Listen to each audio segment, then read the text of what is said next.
Welcome to West Virginia and Commonplace. This episode is near and dear to me because in my starting podcasting, or I was probably in the middle of my podcasting, I came across a podcast, Across the Pond podcast. And initially, when it started, it had James Scott and it had Katie Brinkley on it. And I listened to it. I listened, and I'm always remember this. I listened 5 episodes deep, and then something happened. I don't remember what happened after like 5 episodes. The format, it seemed like things were clicking together and things changed. And I'm a person that was very observant in podcasting from the day I started listening. And today I have with me James Scott, finally on the show, the hardest working man in podcasting. He is the first person that I have met that has been instrumental in providing a podcast network. He has a slew of shows, which we will get into. But like we do in West Virginia and Commonplace, and like always, the number one question we ask is, who is James Scott? And James Scott, what are you bringing to the table today? Tell us a little bit about yourself. Yeah, I'm James Scott. I am not American, as you can tell from the accent. So, born in Scotland, in a small city called Glasgow. I have been big into American sports since I was a kid. I've got like an extended family out in the States. So basketball was kind of always our thing. And the thing that really bugged me as a kid is that I would always come over in summer for summer holidays or summer vacation, but there's no sports on, like apart from baseball. But where I was, there was no baseball. So I missed a lot. So although I'm a long time Utah Jazz fan, I never actually got to see the Jazz until about 5 years ago. When I was over during the season. All right, so let me ask you this: in 1992, something happened to you. There was an athlete that sparked a kind of charisma in you, or higher self-esteem. This man, I'm not going to say his name, but me and you both know he's the assist king, and he was probably one of the greatest players ever come out of Gonzaga. So, without me saying any more, please tell us about what happened in 1992, who you saw on TV, and how they shaped your life. Yeah, so like I knew about basketball because of family in the States. And I mean, I wasn't big into it, and the coverage in the UK there was zero. So I only knew about basketball through friends and family in the States. And obviously I was in Utah. So there was a couple of players that were pretty big back then and growing in terms of their stature.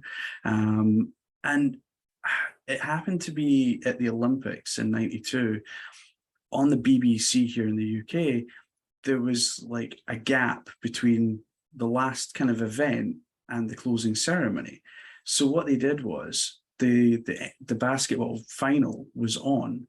So they decided to use that to kind of bridge the gap between like the last kind of track and field and the actual closing ceremony, because it was happening away from where the closing ceremony would happen. And so I got to watch that game, and I seen a few players that I recognized: Larry Bird, Magic Johnson, Patrick Ewing. And then I seen Karl Malone. I was like, oh, that's really cool. He plays for the Jazz. That's cool. He's made that team. And then I seen little 6'1", pasty white guy, John Stockton.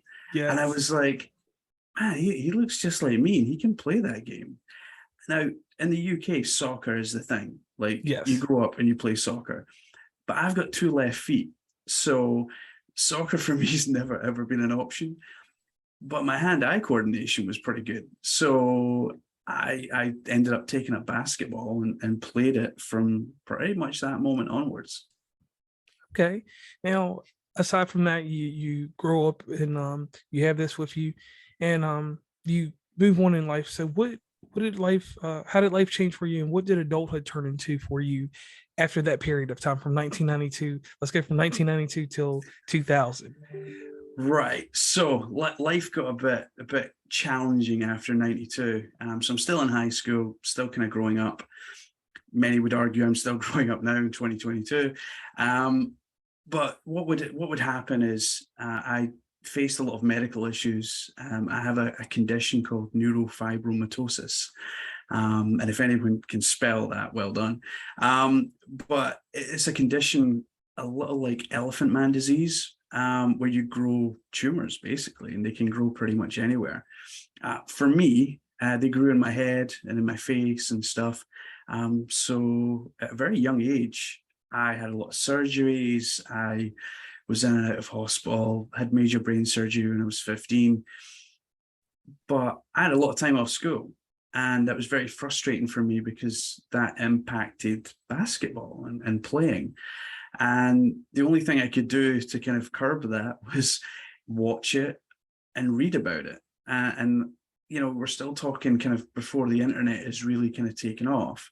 So you're not getting like full games on TV like you do now, being streamed online. Like League Pass and stuff was not around back then. So for me, it was I was getting to see little kind of 2-minute clips that were on NBA.com, and that was pretty much it. But I pretty much watched the entirety of their website for about 9 months, just because it was only content that you could get your hands on. That was kind of 94. I came to the States on summer vacation that year as well, and to spend time with family after kind of big surgery and stuff. Spent a month over there. And that's when I really, really got into basketball, because my family, they had like a lot of families in the Midwest, there's a basketball court out back. We play through the summer at me and Tommy. It was brilliant. Like, it was really, really good. It was fun. And so when I came back to Scotland, we went back to school, and at my school, and the way that things work in the UK were very different to how they work in the US with teams. So I went to my school team, and I was too young because they didn't have an age group for me. So I kind of made the coach take me on the upper age group. And I said, no, I'm coming to training, like, if you like it or not, like, I'm going to be there. So eventually he just kind of accepted that he was going to be there. And to be fair, like, he gave me my first game, my first competitive game. I wasn't very good. However, like, over the coming years, I would improve, I'd get better, pick up skills. I have a baby hook that just like melted the rim, and like it was going really well. And then, like most things, you know, karma can come back and bite you as well. And you know, towards the end of my high school years, I got more tumors and stuff. And so it really kind of set me back. So I then became more of a spectator of all sports, moving forward. By this point in my kind of age, I'm getting into the NFL, following the Dallas Cowboys. And I'm really kind of starting to embrace American culture. And a lot of that, again, was down to kind of family and stuff as well. But I got slagged at school. I got called Captain America. I got called, in fact, people would say, if you love America so much, why don't you just move there? Like, all that kind of stuff. So high school and stuff was, I mean, I finished high school in 2000. And by that point, I had a few knee injuries. My knee would dislocate quite a lot, and my knees felt pretty shot. So at that point, it was time to grow up and get a job. And yeah, that was pretty much it. And I thank you for giving that an audience. Understand this, you know, someone that deals with sports, it's always an amazing portion to know someone's story of they played in something, put them into a different position inside sports. And the greatest thing about sports is it doesn't matter what side you're on, because he played, you know, James, you played basketball, so you know the rigors and you know the ins and outs of it. And from there, you went on and you continued, you know, being the best person you could be by spectating, indulging in American sports. I can't say that I agree with the Dallas Cowboys, but I believe at the time that you were watching Dallas Cowboys, you probably caught them at the tail end of their dominancy, correct?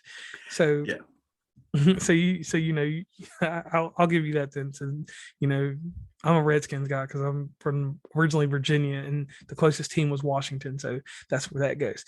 Now, staying with the sports in America would have been kind of hard for me because over there, soccer is crazy.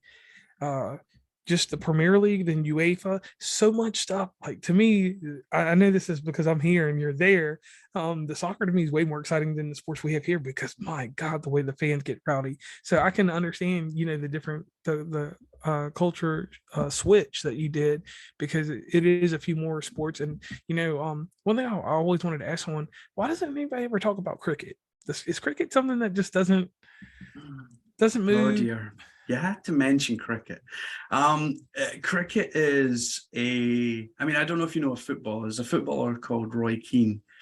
And back in when he was playing for Manchester United under Alex Ferguson, he made a couple of comments that, Manchester United weren't doing so well at the time. And, there's some fans kind of giving him some jip. And he turned around and says, it's not cricket. You're not going to sit and have cucumber sandwiches while you're watching at halftime kind of thing. And he was talking about that kind of cricket has always been seen as an upper class game. Yes. And in Scotland, they do have a cricket association. There is a cricket, I don't know if there's a league or if they play in England or not, but there is cricket in Scotland. However, it is the most boring game in the entire world. And I have never gotten into it whatsoever. Well, I tell you the honest thing. Growing up in our physical education programs, we had to play. We played all kinds of sports. We played cricket. We played all these different things. So, and the one thing that skips a lot of people is the lacrosse and the field hockey. That's something because I'm from the North Atlantic. That's something that kind of draws people. But we're getting back on target here. So your connection to American sports stayed strong. You get into your 20s, and this is a pivotal time. This is the hard times in life because you're adulting and you still like sports. What was your first hardship that came along with you still liking sports in America? I think it's a time difference. Like when I was at school, the Jazz made the finals when I was in my last 2 years of school. And so I'd stay up to 4 a.m. and watch games. Like it didn't matter because I was young and stupid and energetic and I could wake up 2 hours later. But these games would start at 2 a.m., finish at 4 or 5 a.m. And, that wasn't really hard, to be perfectly honest. But when you become an adult, going to bed at 5 a.m. and you've got a proper 9-to-5 job the next day, that's a little bit more difficult. So at the time, I was a little fortunate because I had a job where I did both night shift and day shift. So when I was on night shift, we would have something on. There'd be something there to watch. But on day shift, if I was working days, I'd miss a lot because I just wasn't available to watch it because, I was getting old and had to pay bills. All right. So you grow up and then the pandemic hits and different things happen. You develop a passion for podcasting. Enlighten me on what brought you into podcasting. And I'm gonna put a little filler in here because it's something I do on the show. What brought me into podcasting? I'm one of the 2018 podcasters. I was doing it just a little bit beforehand, and me and my partner, she bought me out of the podcast and she took it and went elsewhere with it. So I stopped for a little bit, but I picked it back up in 2019. I just took a little bit of a break because I just had to get refocused and bring back my product. So what brought you into podcasting and what was your passion for it? So I'd listened to podcasts for a good few years, and I listened to people like Tony Kornheiser. I listened to Bill Simmons.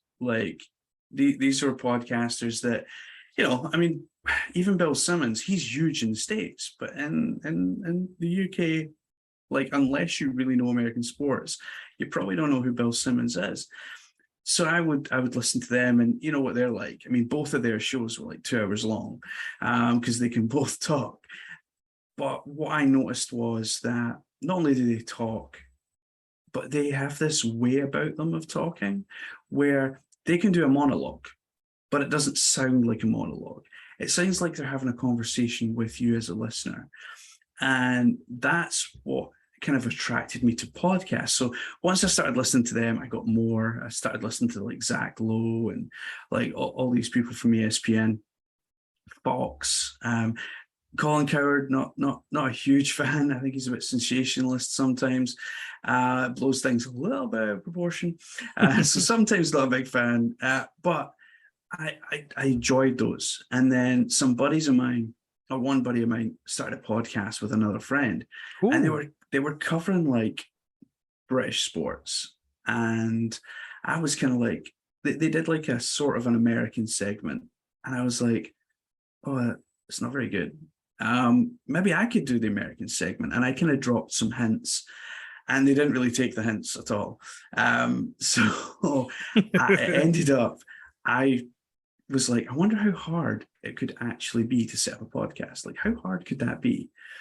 And so I did some YouTubing, as most people do when they do research nowadays. YouTube Academy. Yeah.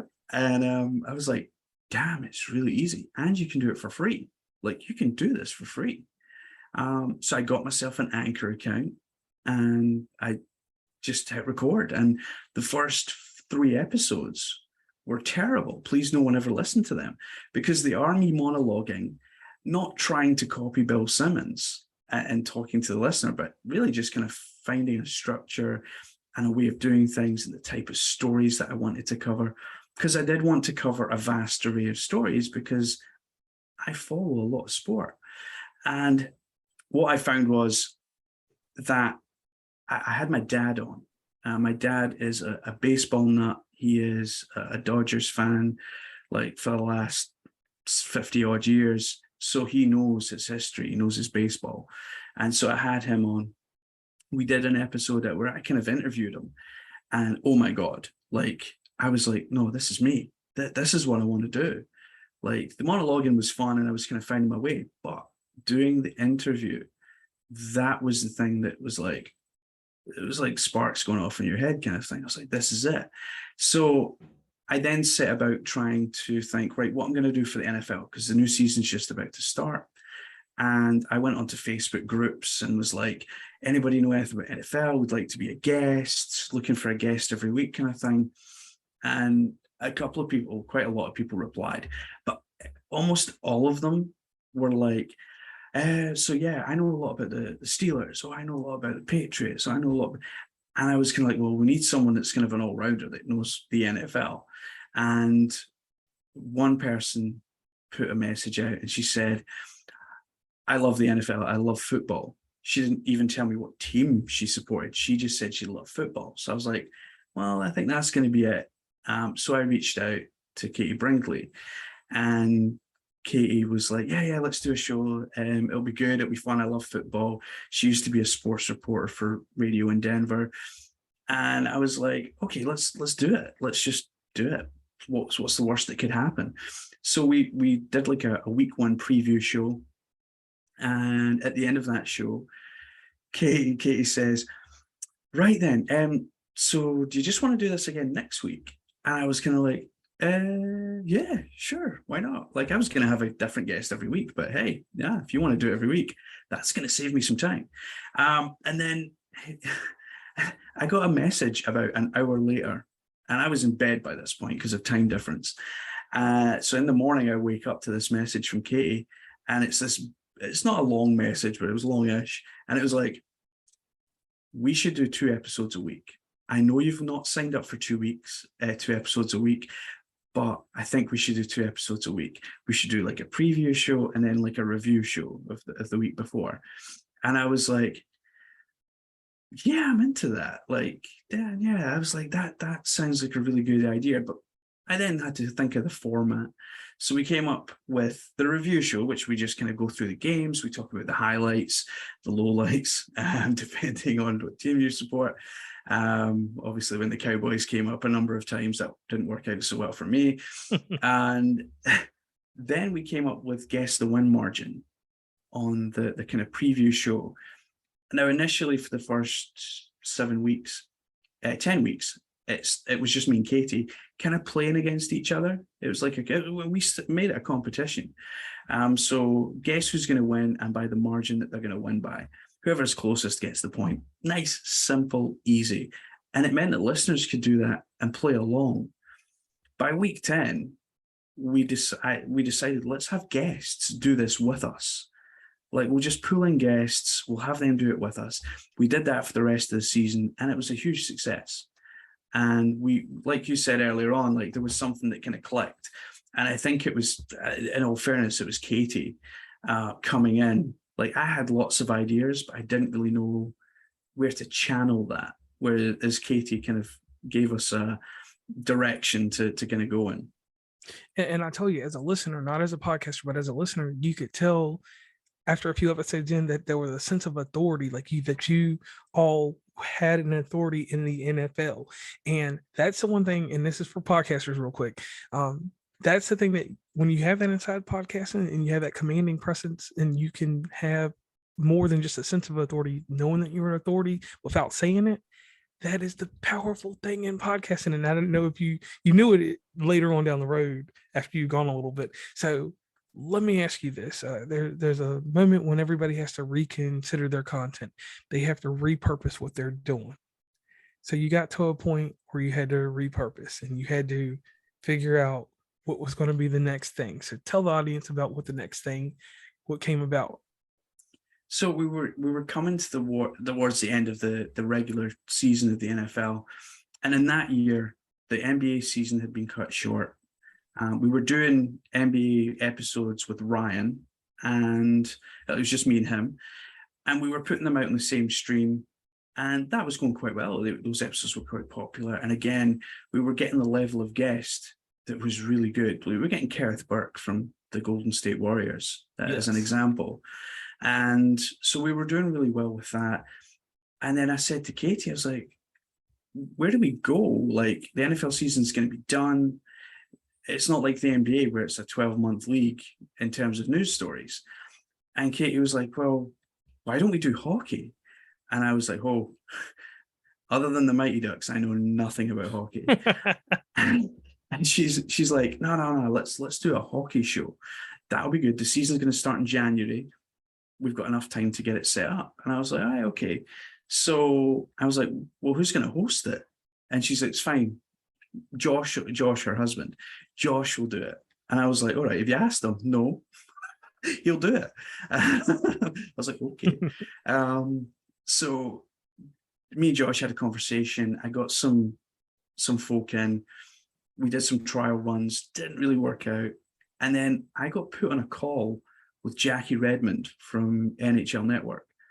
And it was just a spur of the moment thing. She put a post out saying she wanted to talk to fans, to hockey fans, before the new season started. And I put my name in the hat, and she picked me. And she also picked a couple of other people that, like, we're still in contact with now.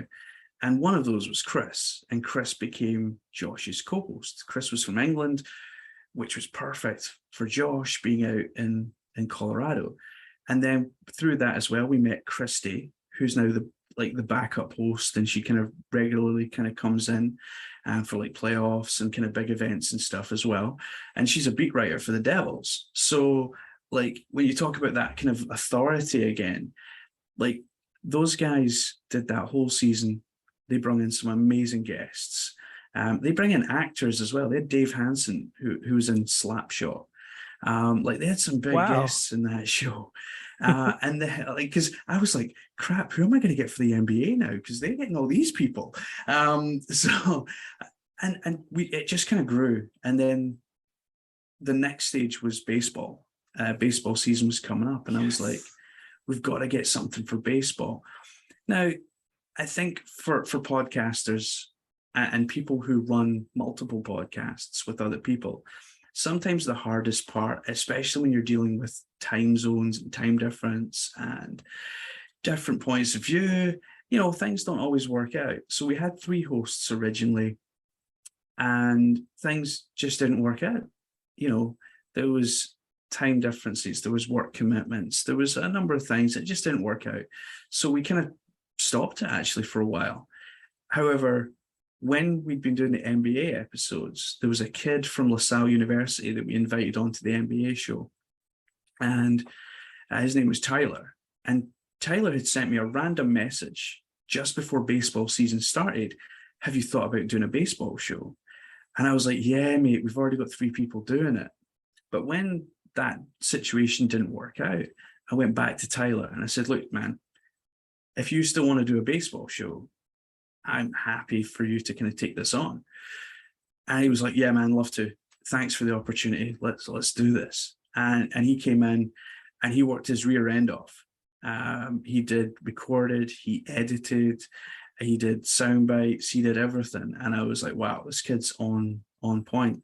And then towards the end of that first MLB season, he ended up getting Ellie coming in, and Ellie had worked for NBC on the Olympics.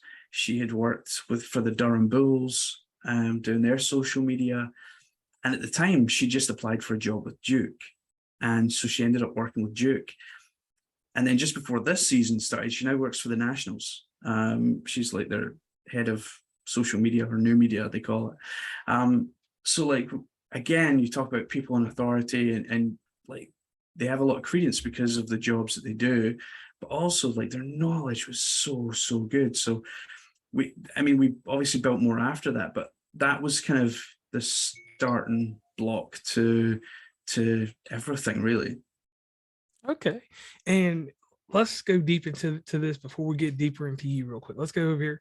Now I'm gonna tell you an amazing thing that we do. We look at everybody, like I followed you, I'm a fan, and we're friends in podcasting too.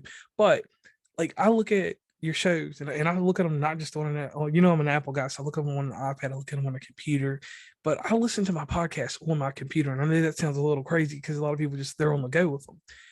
When you go over to look at what you have set up, and I'm not talking about the website, but I'm talking about just like what you have on Apple. It lets you know about the 8 shows. It lets you know the host and everything. The only show that I am not caught up with yet is the motorsport. I'll get into that. I'm looking at it now. It looks like there's a lot of people in there. Motorsport is one of the only sports that I'm a NASCAR guy sometimes, but everything else, you know. So let me ask you this, and this is for podcasters. When you got to the point where you started getting these fledgling podcasts and you realized that you had to make a network, you had to figure a way to make a conglomerate. And now, as of today, you are a true blue business. What was the first mistake you made when you started doing this sports network? What was the first thing that you got wrong? And the reason I ask this is because there's going to be someone that comes up that's going to do a cooking network in podcasting one day, and you're going to be the model for what they do. So the first big mistake. Now, I probably made lots of little mistakes at the beginning, but I think the first big one that really had an impact was I was approached by a company who said, basically, we'll pay you to play our adverts on your shows. And I was like, yeah, sure. But at that time, I didn't have a great knowledge of the podcasting world, how advertising works, and so on. And I'd asked some people for some advice, and they said, if it's one of these deals where it's like for every 1,000 plays you get, you're going to get $1, don't do it, because that's you're still small. You don't have that size of listenership yet. And it's going to take you some time to kind of build that up. And I was like, yeah, I know, but they're kind of offering me money now. And like, I don't have sponsors. We don't have anything like that. This could be a first kind of deal. And that was what I was thinking.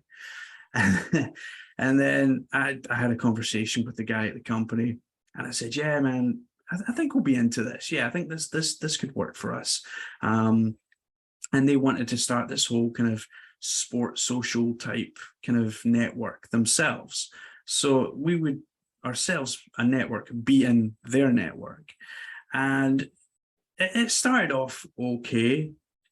And then, they started kind of putting down well, you signed this contract and now you have to put out this much of episodes, this much content and all this kind of stuff. And I was kind of like, no, this is my network.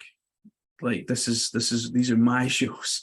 And so it ended up, the last 2 podcasts that we started was On the Links and Motorsport. And both of those shows I didn't even give to them because I was like, no, I don't like the way this deal's running. And it was a 12-month contract. And therein lies my issue. It was 12 months. I was locked in. And that was a huge mistake. Like, I should have listened to the people that were giving me advice. And I didn't read the contract. I just thought, I mean, who reads contracts, right? Right. And It's just money in your face, right? yeah.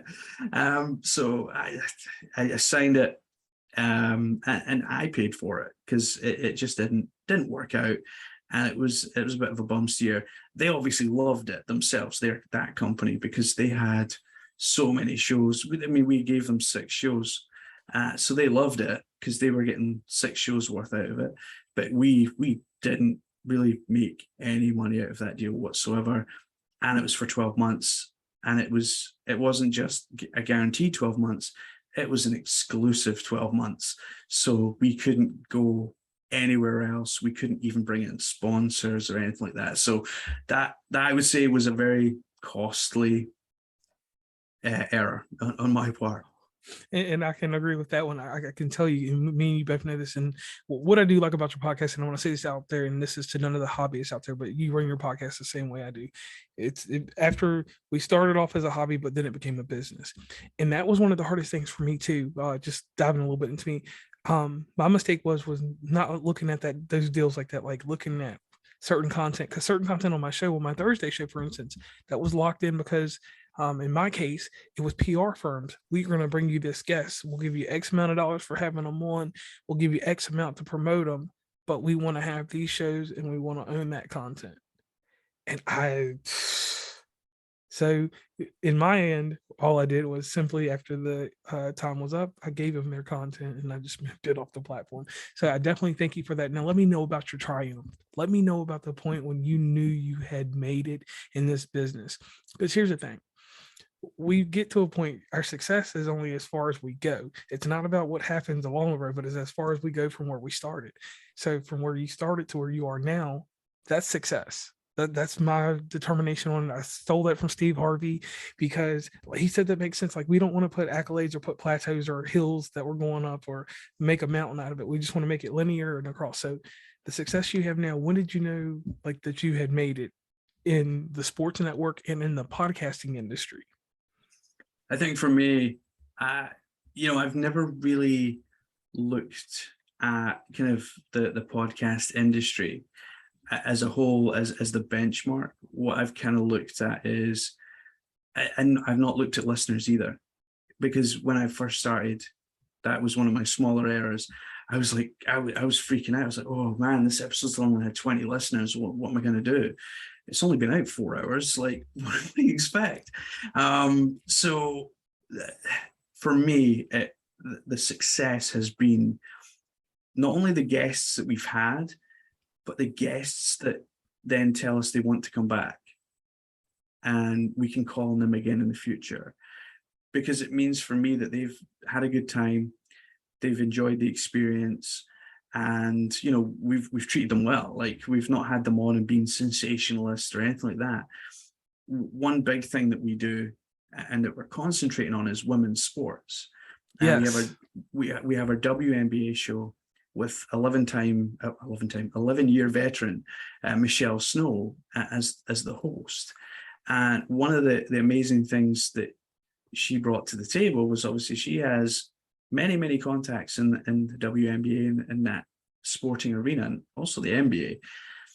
And one thing that was really cool was that when I got connected, and we got connected through a friend of a friend of a friend, and when we did, it was that kind of light bulb moment. Like, I sold her the concept of what I was looking to do. I wasn't looking just to do this was the score, this play was great, whatever.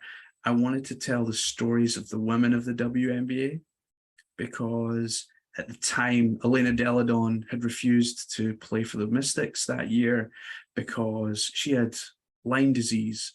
And with COVID and Lyme disease, that wasn't really going to be a great mix. The WNBA were like, no, you can play, because their doctors cleared her. But her doctor, her personal doctor, said no. And so you had stories like that going on. I was like, man, like if that was the NBA, this wouldn't be an issue. Like this would be, yeah, no problem, we'll still pay you, whatever. So for me, like, having someone like Michelle Snow and having her come in and buy into what we were trying to do. Now, Michelle's a very busy woman. She runs businesses. She works for Nike. She obviously does still stuff with the WNBA, with the alumni and so forth. And what was amazing was that she kind of bought into what I was trying to do. And she was like, yeah, let's go for it. And we're in our second season now. And what's been really good is the engagement that we've had has surprised me. We have young girls from both sides of the pond, America and in the UK. They message us and they're like, oh, we love the show. Oh, like, it was great to hear this story or whatever. And then what really, really surprised me was the parents. I've got there's one dad in particular. He messaged me quite regularly, and he'll say, "Love the episode, great episode." Way back when we first started, he'd be sending me messages like, "We listen to the show when we're driving to basketball games, for where his daughter would be playing." That was her pre-game ritual, that she would listen to our show on the way to basketball, and I was like, "That is a really good feeling." And when I told this to Michelle, Michelle was like, that's the sauce right there. Now, I'll tell you, me and you talked a little bit behind the scenes. I remember we were talking about something, and it had to do with a media pass. Mhm. And I remember when me and you got to talking about it, we were a little excited because I don't know if you had got your first media pass for, was it the NFL? So yeah, the NFL, I'd been at them for a while for media access, and to be fair, like, as someone who's never been in the media whatsoever, like, I have no media training, nothing. I didn't know where to ask for access, didn't know if I had to go to each individual team or what it was. So I kind of got in touch with the NFL because we wanted to get access to the London games last year. And how do you apply for that? And this guy at the NFL in London said, oh, you need access to NFL comms. And I was like, all right, what's that? And he was like, don't worry about it. I'll sort you out. And I was like, all right, cool, no problem. And then he set me up with this access. And suddenly I'm getting emails with all these press releases from the NFL. I've got access to like player info, injury info, like everything, anything that's going on in the NFL I had access to. Logos, so like we can actually officially use the logos because we have that access. And I was like, this is insane. I don't think they meant to give me this. And then there was a section for events, and you could apply for access to the London games. You could apply for the Super Bowl. We did apply, but obviously at that point we were still quite young. Yes. and stuff. So obviously there's 4 London games this year. And one of them is the Broncos. The Broncos are coming over to play the Jaguars. So we're obviously applying for that one because Katie being a Denver fan, and obviously the Jacksonville Jaguars will soon be the London Jaguars. So like we were kind of like, oh, they've given us this access. And when I showed Katie what it was, Katie, when she worked in sports radio, that this is the kind of access that she had back then. It wasn't exactly the same. It was like an updated version, but it was the same kind. And she was like, that is gold. That is absolutely gold that you've got that. So we're kind of building on that. We've reached out to the NBA. They've now given us access. We reached out to, obviously the WNBA comes as part of that as well. We've reached out to the NHL, the MLB. We're still waiting to hear back from them, if they're listening. But to have the NBA, the NFL, the WNBA, that's big for what is. I mean, these entities, these sports leagues now treat us as a media organization because they've given us this access, and we can now apply for accreditation. I'm flying to Phoenix. Well, I'm flying to Vegas because it was way cheaper. So I'm flying to Vegas in February. I'm going to drive down to Phoenix for the Super Bowl. Now I don't have media credentials yet, but I'm going to be there regardless. So if anyone's there, you can always give me a shout. But I was like, and you know what? Salt Lake City, the weekend after the Super Bowl, is All-Star Weekend in Salt Lake City.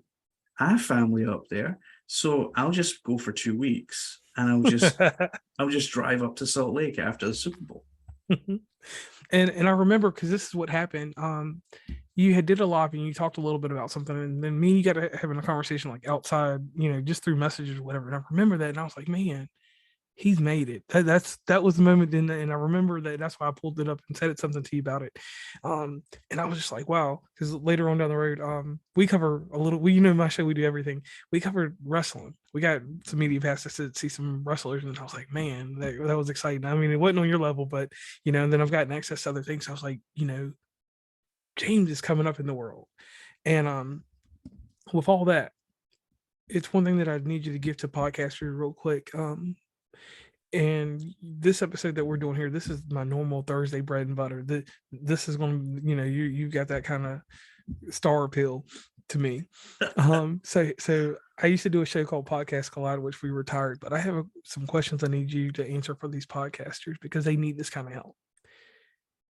What was the first thing that you had to correct in your podcasting shows? What was the first thing you had to correct? And I'm gonna give you some filler so you can kind of get a feel for what I had to do. I did great shows. I always do these nice little questions, heart to heart stuff, but my titles, they were lacking. My show 2 years ago would have been James Scott. That's it. Yeah, for me, I had to change me. It was funny, like when you do editing, you don't realize the way you talk until you hear yourself talk. And no one likes to hear themselves, let's be honest. Right. I really don't like to hear me. So I would be talking and it'd be like, yes, so, and I was like, why am I saying S? And like, I remember shouting at my screen, why are you talking like this? You do not talk like this in normal life. So it was just like, so the first thing I really needed to change was me. And I had to become aware of how I'm actually talking, not how I think I'm talking, because they're two different things. Okay. And me too. Sometimes I had to figure out the enunciation because I am from the mid-Atlantic, but I'm from the country. So sometimes when I talk, I sound like an auctioneer instead of a mountaineer. And I have to be careful because sometimes if I speak real fast, you need subtitles to understand what I'm saying. So yes, I do get that there. Now, the hardest part in podcasts is when you get into the middle of things. And what I mean by the middle, what happened to me is I started getting to a certain level, and there were people that came up with me, just like me and you. We came up together, and it's not a lot of us left. But getting to the middle, there was a lot more that left, and I realized, just from the single thing of, even if you didn't listen to every episode or anything like that, if just sharing something or just having a common knowledge or saying, hey, I listened to this podcast here or there, our network of podcasters always tried to make sure that someone's information was getting shared. Even when I had some more free time, I would post everybody's little thing and little things to make them so people would notice shows. And that was something that I did because I was like, hey, I listen to these shows. I like them. I want them to have some type of notoriety because in the middle of things, there's no notoriety. There's a lot of doors shutting in your face. So what was the middle like for you when you got to the middle of podcasting? Yeah, well, first of all, when you would put out those posts, very skillfully designed posts, I was like, I would be messaging Katie, oh, look, we're getting a shout out. This guy's getting a shout out. This is awesome. This is amazing. And we'd be like, we would both go in and look and be like, yes, this is awesome. So thank you for that, first of all, because that was really cool. Because the thing is as well, like when I started this, like we said at the beginning, this started as a bit of a joke, and like I thought 5 episodes in and I'll be done. So I mean, we're at 107 now, so, and that's just a one podcast, so we're kind of moved along. The middle for me, that there is a grind that happens. People talk about pod fade and all this kind of thing, and there's been an instance where I had conflict within me, because I was like, am I doing this right? And, I kind of gave myself some anxiety because I started overthinking things. Am I doing this right? Am I just annoying people? Like, what am I actually doing? And I got really scared, and I was like, no, I'm gonna have to stop this, because this is just, I'm gonna have to stop podcasting. I'm gonna have to shut it all down. I just don't know. It was like a crisis of confidence almost. And it took people like my wife, Katie, and a few others to kind of like give me that shake that I needed. James, you're doing a good job. You're growing this. This has become a thing. Don't freak out now, because this could really go somewhere. And, sometimes you need that from external people. Like, you need to stop listening to your own thoughts, like I was at that time. But that kind of middle ground was kind of scary for me. After that, I put out 3 new shows. Like, within the next couple of months, we had 3 new shows. So I went from doing really well, growing slowly, having that crisis of confidence, getting dragged back in, and then kind of hitting the ground running again. Sometimes I guess we all have it as creators. Like, you have that crisis of confidence of, oh, do people actually like this? But it turns out they do. So So you picked up from there. Now, you have a family. We both have families. We both share one thing in particular. We both have autistic sons. Mine's 14, and yours is a little bit younger. I see the pictures, because we're both on each other's personal. How does your son, or how do both of you, how do your children affect your shows? so my 2 oldest sons are both autistic. Okay. Logan is 12, Carter is 6. Okay. So there's a bit of an age gap between them as well. Now, Logan is fully verbal, very high functioning, and at first he was like, "This is great," because he's a big YouTube fan. Like, he just loves YouTube, so he's like, "Oh, this is great. This is like an audio version of YouTube," and that's the way he's seen it. He is not interested in sports whatsoever in any shape or form, but he sometimes I'll walk past his room and he's listening to something. Like, he's listening to an episode of something. It's not even mine. He'll listen to another show. He'll be listening to Motorsport or something. So he does kind of buy into it sometimes.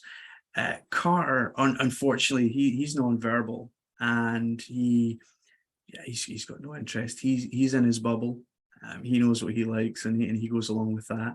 Our youngest son, Cooper, he thinks I'm a pain in the rear end, because all I want to do is podcast and stuff. But then he's only 5, so but he's going to start basketball practice in a couple of weeks. And what he doesn't, I don't think he's realized yet, is that I'm going to be the coach. So he doesn't. I'm going back to my old club where I played, and I'm going to coach that age group. So 5 to 10-year-olds. That'll be fun for a Sunday morning. All right, and one thing I need this for my co-host, because she's my fiance. Also, I need this because your wife, one of your biggest supporters. How does she feel about the whole podcasting as a whole? So as a whole, honestly, she is a freaking rock.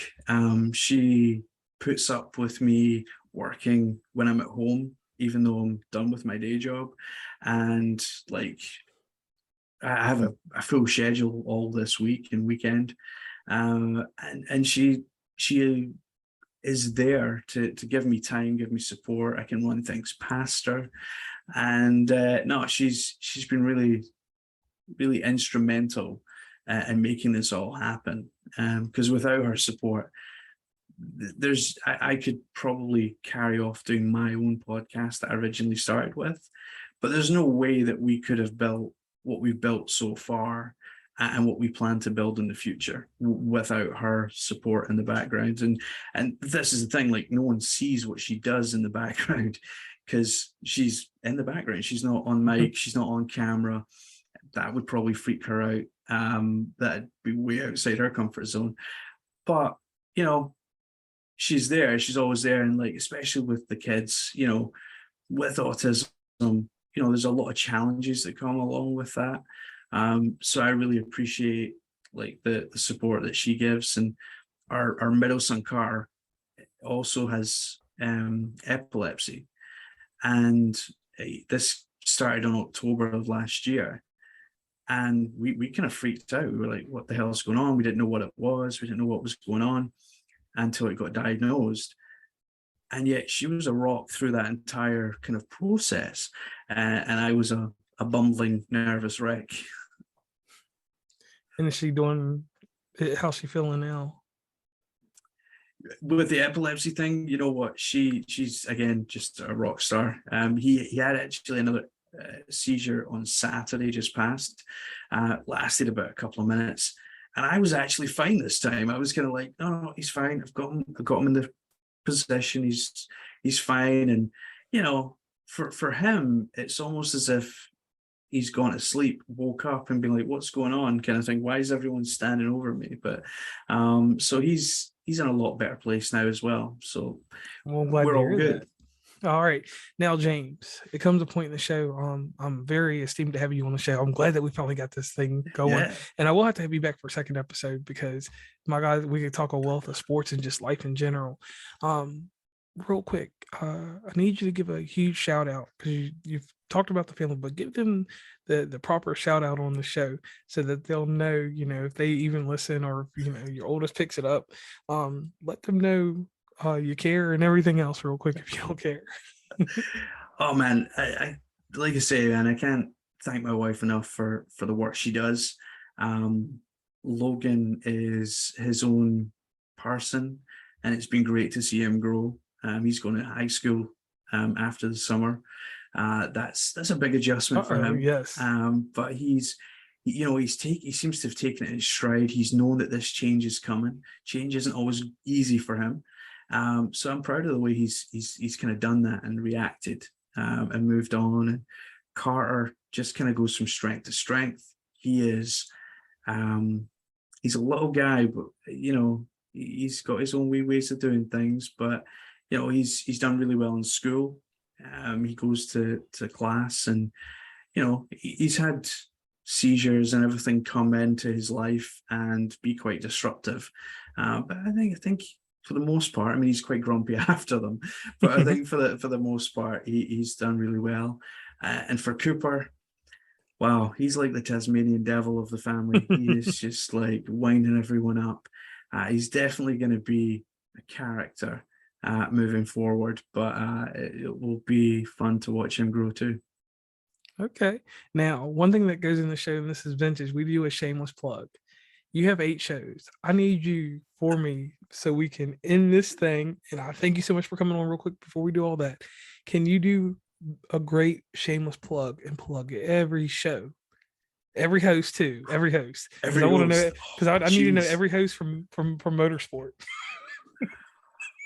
Right. Okay. That is a challenge. Challenge accepted. So first off, then we have Across the Pond MLB with Tyler and with Ellie. Great host pairing, both from the East Coast. Have some great guests. Julia Morales from the Astros was on there this week. That episode's going to drop this week at the end. Across the Pond Motorsport then. So we have Joe, Jordan, Brianna, Lazanne, and Laura. We also have Amelia, but funny story, just before we started recording the Motorsport podcast at the beginning of the year, she agreed to do it. And then 2 days later, she got a call from Disney. And Disney said, we need you to come work on our cruise ship. So she's been there for 6 months, and she's coming in a couple of weeks, I think, to do her first episode. So it's kind of crazy because she's on the logo and she's been there for ages, but she's just not been around, sadly. But she'll be back soon. Across the Pond NBA, got Rory from Toronto, Ryan from Edinburgh in Scotland. Those guys are coming back in a couple of months with the new NBA season. Obviously, we've got loads of news. KD kind of asking for trades and all that kind of stuff. And my Jazz, absolutely, Danny Ainge just ripped the team apart. Across the Pond NFL will be back in a couple of weeks with me and Katie. We're looking forward to that. We're planning some big guests for that again. Across the Pond NHL with Josh and Chris. They are back. Which is going to be absolutely amazing. Looking forward to that. We've got Across the Pond Sports. That's going to come back with two new hosts, Dan, and we're hoping Nina Grace. Nina Grace was actually a guest on the WNBA show, but we're going to take her on as a host permanently. And then we've got Across the Pond WNBA with myself and Michelle.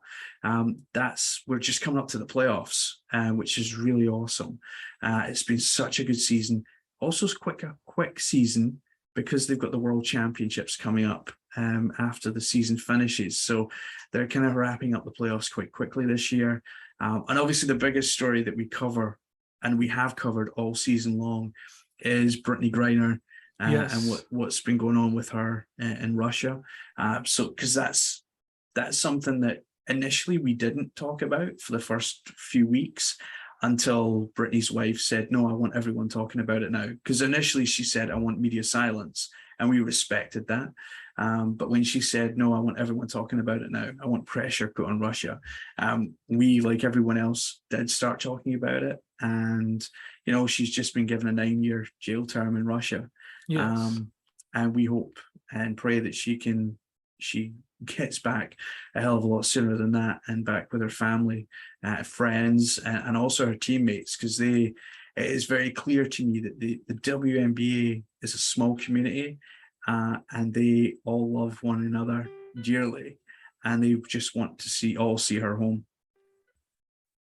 Okay. And wholeheartedly, like, that is a situation that I wish, well, we may have to, I might have to catch you sometime for a mini episode about that, because that's a huge topic, and that's one that, like, over with my society culture stuff, would be something really great. I'll definitely get in touch with you about that. Now, audience, James Scott, Across the Pond Sports Network, inside my show notes, from James. At some point he'll send them to me and I'll put them in the show notes. You will be able to find everything. You'll be able to link up to everything, social media, any and every way that you can find him. I am JR, the host of West Virginia Commonplace, and this has been James Scott from Across the Pond Sports Network podcast, WNBA Motorsports, MLB, NBA, NHL, NFL, and on the links. And one thing that I will leave here, you never know what other sports he'll take on afterwards, because there's got some plans. There's a few other things. And one thing that I want the audience to remember, always get in touch with them via their social media, because he pops up in a live every quarter, not every week or every month, but every quarter. And he announces amazing things before you see them come to fruition. So definitely please do that. And I am JR, and we are signing off.